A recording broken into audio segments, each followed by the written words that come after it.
Hello, my name is Abdurrahman Okwayemi Kafidikwe. I'm the founder and the air travel consultant at Marksman Travels Tours.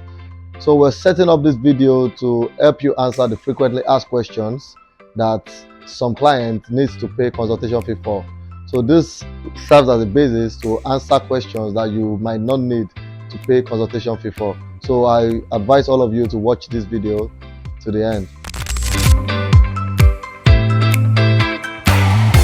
So at Marksman Travels and Tours, we offer diverse services such as study visas, tourism, immigration, work, based on your when we do your assessment, your initial assessment, which is checking your social economic status. That means the kind of job you do, or maybe you're a student, a full housewife, you're a business owner. We can check those details and check your highest level of academic qualification. If you have the ND, HND, and WAEC only, bachelor's or master's. And another good factor will be your age. So if you check your age, then we can now profile you to say, okay, what country is best for you to meet your needs, such as, okay, what is your purpose of wanting to travel? Is it for full migration? Is it to visit? Is it to tour? Or is it for pilgrimage? So we'll check all that. Then we can now start advising you when we get the answers to most of those questions. So let me recap. One is your age is a great determinant. Your level of study, your highest level of academic qualification, your social economic status, your marital status, and the purpose of your trip. Yes, at Marksman Travels and Tours, we have diverse partnerships and collaborations with experts in different sectors and different countries in the world. So yes, we have help with a lot of countries. Prior to placing a major focus on Canada, we've been doing Dubai, United Kingdom, United States of America, Australia, Schengen visas, visa to Mumura for Hajj and Lesser Hajj. We've done visas, tourist visas to Maldives. We've done tours to Rwanda, Kenya, South Africa, any country you mention. So once you come to us and you tell us the specifications, we'll reach out to if the ones we don't attend to, we contact our seasoned collaborators with integrity. We reach out to them and we can give them that job to do for us. So tourist visa is general. It's the same thing everywhere in the world. It's just we have different kind of visa officers, so they have different immigration policies. But tourist visas are general. First thing, you need your international passport. Most times you need a digital passport photograph for online applications. If it's a physical application, you need a physical digital photograph. You need a bank statement. Most countries will require either a 6 month or a 4 month bank statement. Because US dollar happens to be a more universal currency, we advise you have at least $5,000 for your available balance. That would help you through. Most standard holiday trips will cost between 1,500 to 2,000 USD. So you also need to have a proof of social status, either proof of employment, proof of job, proof that you're a student, or proof that you're a full housewife. And if you're a full housewife, probably you have a sponsor, because if you're a full housewife, then your husband is either has all those details or is going to be your sponsor. And sometimes your parents can sponsor you, or you have someone that is deciding to sponsor you. So one way or the other, you have to show the financial capacity that you'll be able to come back and you'll be able to sustain yourself in that country. So additional requirements would be hotel reservations, flight reservation not paid, so there are dummy bookings. Then at Marksman Travels Tours, we advise you to have health insurance or travel insurance to cover you during your stay in any country in the world. So those are the basic requirements for a tourist visa.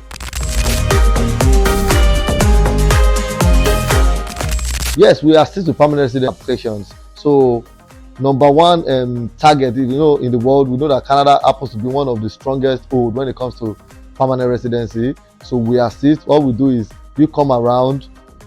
If you need further consultation, you book a session with us. We check you. We see the kind of level of education you have.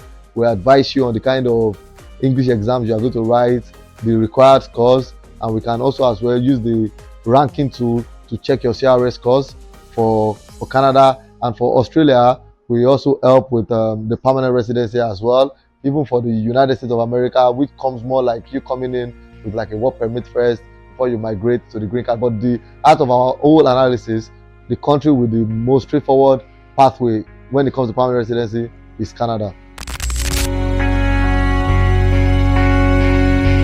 So for work visas, as we say, every work visa is the same all over the world. So for you to qualify for a work visa, that means you already have a job or a job offer in any country of destination you're going to. So those will be the determining factor.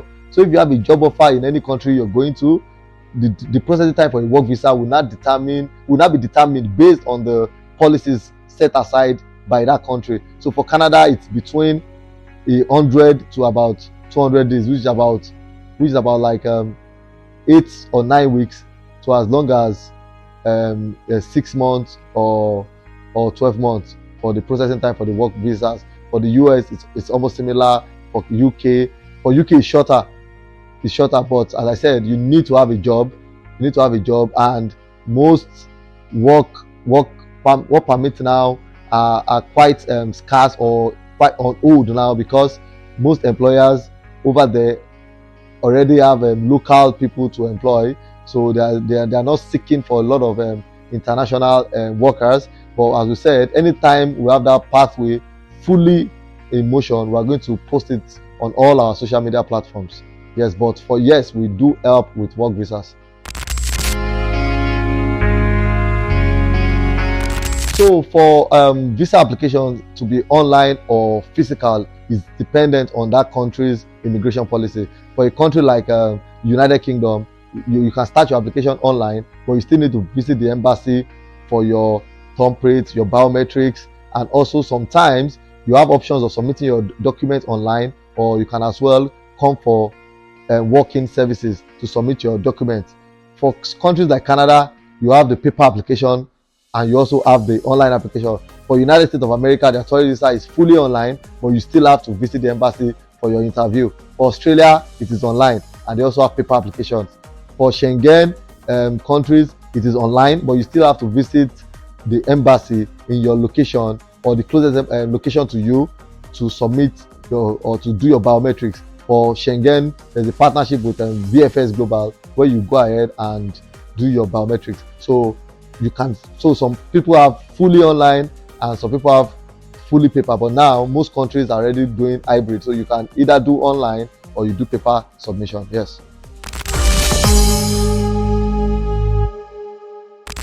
Yes, so every country has their policy, but most countries, for example, countries like Canada and the UK, they'll tell you after your visa is expired, you have like 90 days grace for some categories of visas to restore your visa status, which you are going to pay for first, then you renew your visa. But it is advisable in our company, our seasoned travel consultant will tell you need to leave that country if you are on a temporary visa that requires you to leave, such as a visit visa. We advise you to leave before your expiry date. For things like a work permit that expires, you can try and renew that within the country that of issue, or things like study permit.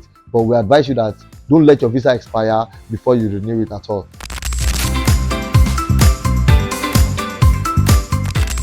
So there are diverse things that can cause visa refusals. Things like insufficient funds can cause visa refusal. Insufficient explanation of documentation you submit. Submission of ingenuine documents can cause visa refusal.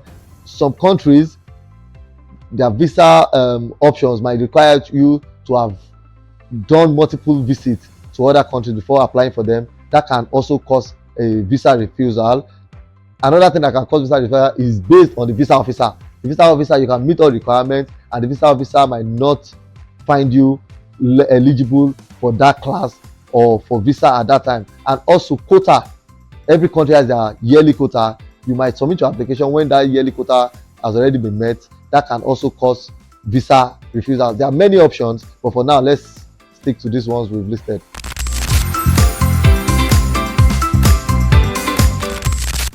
Yes, as I said, our company, we are very big on collaboration. So we have collaborated with immigration lawyers and top immigration consultants designated to different countries all over the world. So yes, we can assist you with visa refusals.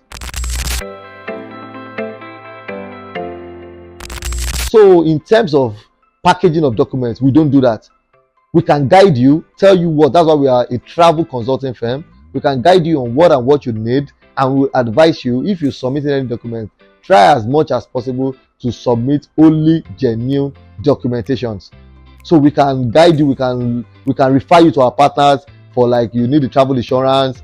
There was a time we created a partnership with AXA Massad. We can refer you to them. You need to do your flight bookings, you need to do your hotel bookings, we can refer you to them. You need to register for your English test, we can advise you on the test of English you need to do. But we don't package your document, because visas are treated based on individual merit and individual case. So if we package it, we might tweak, or in such a way cause the visa officer to judge based on the tweaked reasons or documentations we submitted.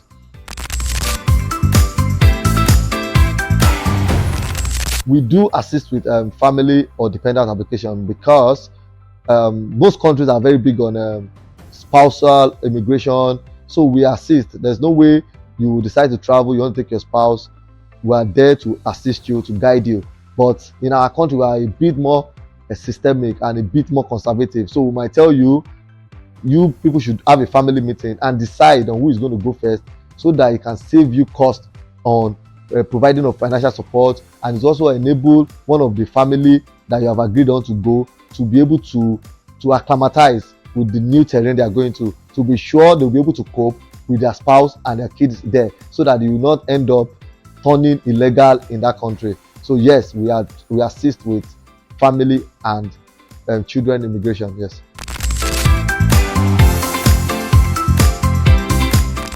So as the name implies, a single entry grants you entry to that region just once. For example, there are some countries that a single entry visa can take you to multiple countries, but the moment you leave that region, it becomes invalid. Countries like Schengen that can get you to be between 28 to 32 countries. So if you have a single entry visa, you have the right to go Germany, France, Malta, Denmark, Schengen region. But the moment you step out to a country like England, that visa becomes invalid, unless you are making a transit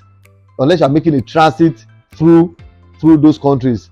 So for example, another example of that visa is the visa to the East African country. There's a single entry visa that takes you to Kenya, Rwanda and Uganda. If you have that single entry visa, you can go within that space. You go Rwanda, you go Kenya, you go Uganda. But the moment you check out to a country like Ghana, you can't go back. But a multiple entry visa grants you entry into that country. As far as that visa is valid, you can go in and out multiple times, leave the region and come back multiple times, as many times as possible before the expiry of that visa. Visas have some kind of categories. There are some visas that the moment you get approved, the visa date starts counting immediately. While there are some visas that the date you put that you arrive in that country, they can issue the visa for you earlier, but you cannot go into that country from the start date. So you need to check your visa very well. And countries like UK and Schengen, they do that thing very well. So you need to check. So for example, you apply for your visa October 1 of 2024, and you put on your travel date, you are traveling November 25 of that 2024. They can approve that visa probably October 15, 2024. You don't have no right to travel to that country, not until that start date put on that visa. Yes, and that is when the visa duration will start counting. So they will not probably give you 3 weeks or 1 month or 1 year. You cannot. Yeah, and there are some countries that your visa will start counting the duration will start counting the day you enter that country. There are some visas like that. I think visas like Dubai, they will start counting the day you enter country. For example, if they give you 30 days validity, and you go in, probably it's meant to start November 1 to November 30, and you go in November 25, you can go in that's when they will stamp you and you to start counting. So you have to just exit. Once you exit, then it is over. So those are some things here. But countries like United States of America and Canada, they give long stay visas that you can use multiple times. But every visa has their rules. Something like UK will tell you the maximum stay is 90 days. But for countries like United States of America and Canada, the maximum stay on your first entry is 180 days, which is 6 months.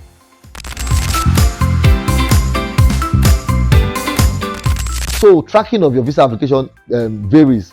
Some countries will provide their third-party company that process that visa tracking status to check it, and you can only check probably a decision has been made or not. You might not even know what they decided on those applications, but there are some countries that will provide a link for you to know if your visa has been approved or not. So it varies from different companies. So if you need those links, we'll be posting it, some of those links on our video on our comment section.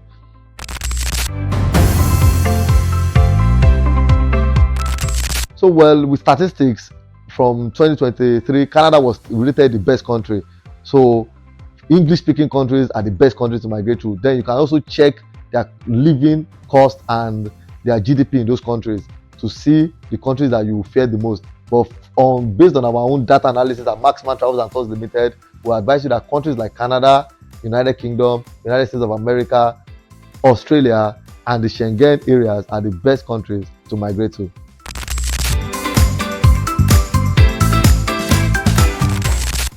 So well, the difference between the visa and the permit generally is visa is the vignette that lets you leave, exit, and come back into those countries. A permit is the status, letting you know your status in those countries. So you can have a valid permit and not have a valid visa. So if you have a valid permit and you exit that country, you might not be able to come back until you apply for a visa. So the visa is that vignette on it. So for example, for those that go to the UK to study, they give you a visa to come into that country before you now do what they call a permit, which is the BRP, the biometric resident permit for students. For Canada, if you get approved a permanent residency, they will give you a visa to come in. Then you will now do your landing and you will apply for your PR card, which is almost equivalent to a visa. So another situation is going to be when you are a student in Canada, you come with your initial visa, which is probably as long as the duration of your course, and you now extend your program. Your visa gets expired, but your permit will be extended and will be valid. So you still need to go ahead and apply for a temporary residence visa that will take you in and out of the country. So preparation for immigration interviews, from analysis at Marksman Travels Tours Limited, there are a lot of helpful tips and videos on YouTube, which we have promoted some earlier on our page. So I will advise you to subscribe and like our page and search for helpful interview tips. But I can also as well give some on this video. So for example, some things you need to know is, number one, you need to be very confident when it comes to visas that require interviews, and most of the visas that require interview is the United States of America visa and few other countries that might require. All countries require interview, but it is not compulsory. But for the US, it is very, very compulsory. So from analysis, you need to be very confident. You need to be sure about what you're going to do. You need to be sure about the addresses of the places you're going to, because you cannot just wake up one morning and decide to travel. It has to be a pre-planned process. So you need to be sure about your plan.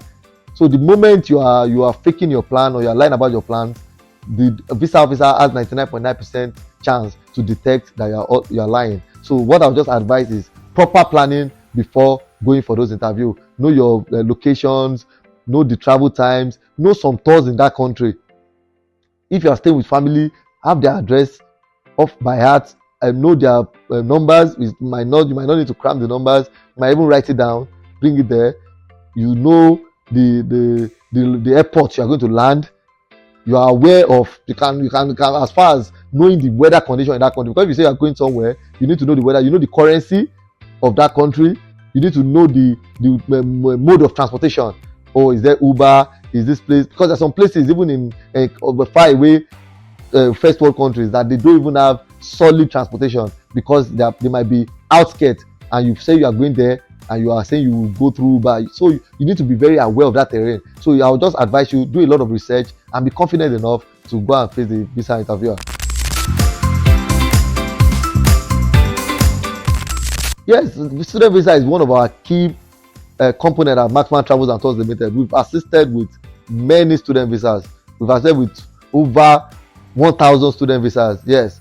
So we don't guarantee you like it's 100%, but we are a top consulting firm when it comes to student visas. So even if you get refused at our company, we are going to help you reapply at no cost. And we've had cases where where some people got their visa on second trial, not majority like some of them. Majority of people got it on first trial. So a study visa, as I said, for a work permit you need a job. So for a study visa, you also need a letter of acceptance to a school and any other documents required. For something like Canada, you need a PAL, which is a provincial attestation letter. For UK, you need what they call CAS, confirmation of acceptance of studies. For USA, you need what they call an I-20, which is an immigration document as well. So before you can get all those documentations, you need to have been accepted to either a college or a university.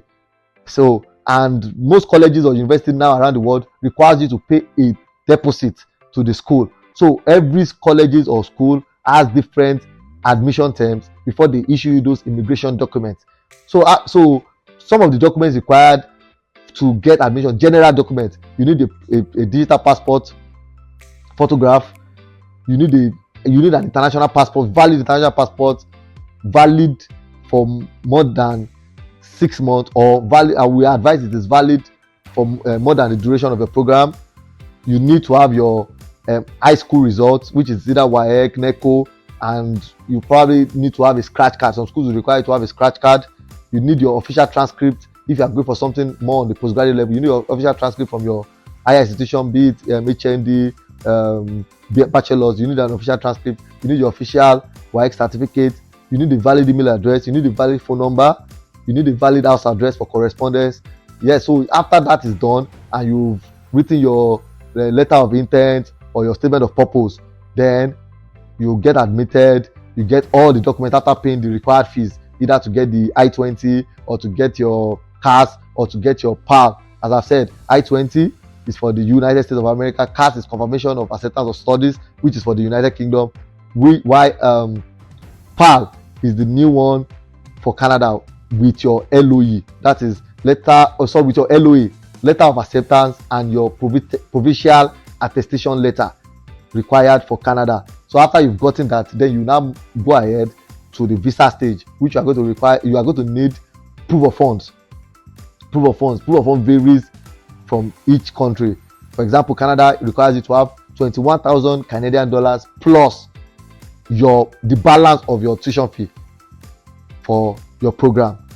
For UK now, there's a new policy that requires you to have £1,500 per month for 1 year plus whatever is left on your tuition fee. For the United States of America, it varies. It's about $20,000 living expense per year plus whatever is left on your tuition fee. So then after you have that, then you need to have, if you're going for a certain program, you need to prepare your letter of intent or your statement of purpose. For your asset backups, it might be your sales of properties, it might be your father sponsoring you. You need to show your social ties to Nigeria and your economic ties to Nigeria. You need to show social economic status too in Nigeria. You need to show that you're working or there's a purpose for the course you're going to go and write or go and do in those countries. And you also need to do your personal research to know how you will acclimatize yourself with the terrain of the country you are going to.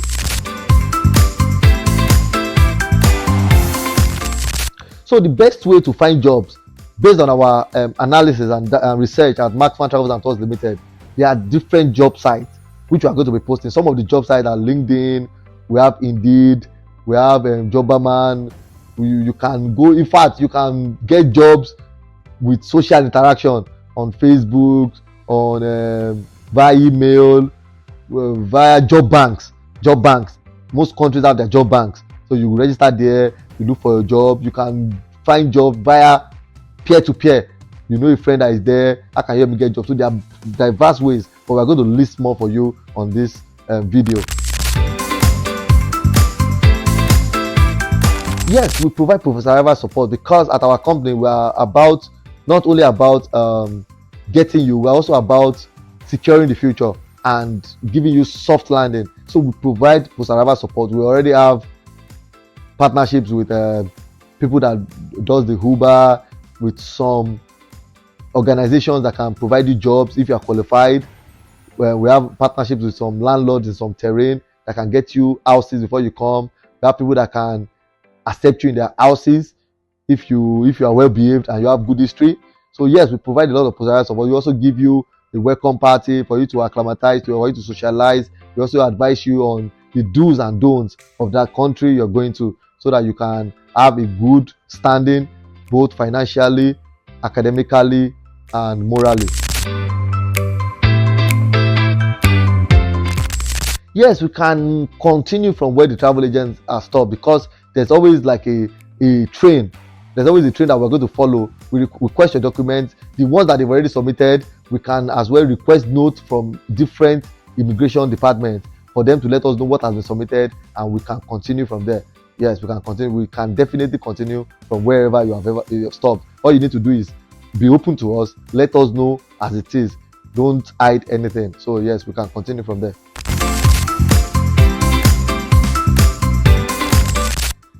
Yes, we are looking at considering payment after service, but the reason why we used to do payment after service, but the reason why we stopped was because we did visas for some people. We've invested companies' resources into it, and they never came back to pick up their visa, and they took our money.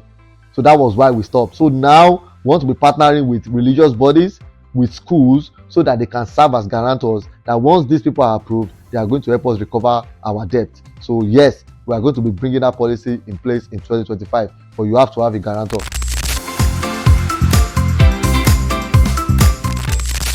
Yes, you can get scholarships. Yes, and we mentioned these things during our yearly edu fair, which I would advise everyone to always follow up with us to know when we're going to host the next one, or the date for the next one. It's going to be a yearly event. So yes, you can apply for scholarships. What I will advise you is, we have our team that guides people on scholarship processes with HND or bachelors. Yes, so you can apply. Okay, so to reach out to us, our office address is at kilometer 5, Precious Pharmacy Building, Abiola Way, Abeokuta, Ogun State, opposite Family FM.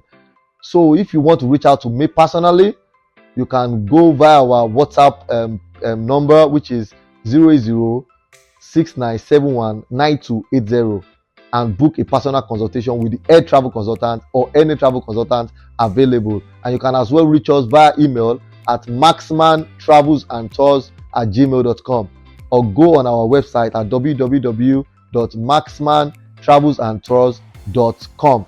And you can as well reach out to us on via every social media platform at Marksman Travels and Tours, Instagram, Facebook, Twitter. Thank you for watching to the end, and follow us, like our video and comment, and stay tuned for more amazing travel content and videos.